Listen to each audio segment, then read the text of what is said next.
The book Thrawn Alliances revealed to us the existence of Force-sensitive Chiss whose abilities allowed them to navigate the dangerous unknown regions by piloting ships through hyperspace on the fly.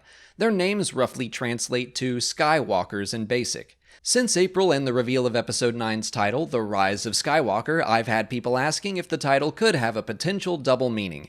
Could the Chiss Skywalkers play into the final chapter of the saga? Today I'll go through what we know of these Force-sensitive Chiss now that Thrawn Treason is out, and then I'll give my opinion. Like I mentioned, the Skywalkers get their name from their ability to navigate hyperspace without any set of coordinates. They use the Force to see any incoming gravity wells, stars, or other dangers, and they adjust course to avoid them. The Chiss refer to this ability as the third sight. Most Skywalkers were young girls between the ages of 7 and 14. As they grew older, they would slowly lose the third sight, but we do meet one navigator named Vanya at the age of 22 who is still very connected with her abilities, and even had something called the second sight, which I'll get into shortly. While Skywalkers were useful to the Chiss fleet, they were considered to be highly valued and protected members of society, but when their powers faded, they were often cast aside. The second sight was even more rare among the Chiss people. While third sight was described as sight from without, second sight was sight from within. Girls and women blessed with this gift were able to look into the minds and memories of another person to find information.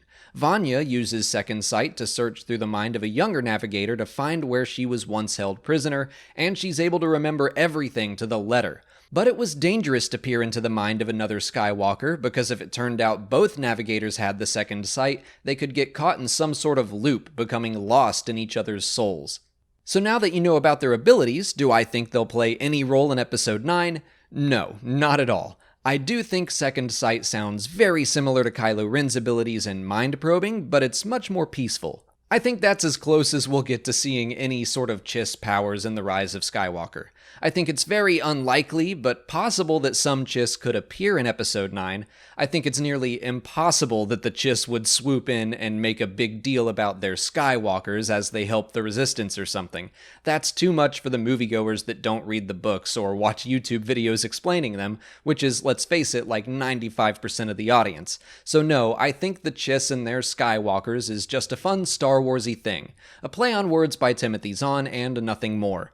If you want to read more about the Chiss, their culture, and their Force sensitives, Thrawn Treason and its audiobook are both out now. If you want to check it out for yourself, consider picking it up for free on Audible. Just follow the link in the description or visit www.audibletrial.com/Star Wars Explained. The audiobook is out right now, and the production value on all the Star Wars books is very high with sound effects and music. It's like listening to a movie. Signing up for an Audible trial will get you a credit for one free book, and you can use it on Thrawn Treason or just about any Star Wars book you can think of, or get any book you want. The point is, you get a free book, and you'll be supporting the channel when you do. But that's it for today. If you haven't already, please like this video, subscribe to the channel, follow us on Twitter, Instagram, and Facebook, and consider checking out our Patreon page. As always, thanks for watching, and may the Force be with you.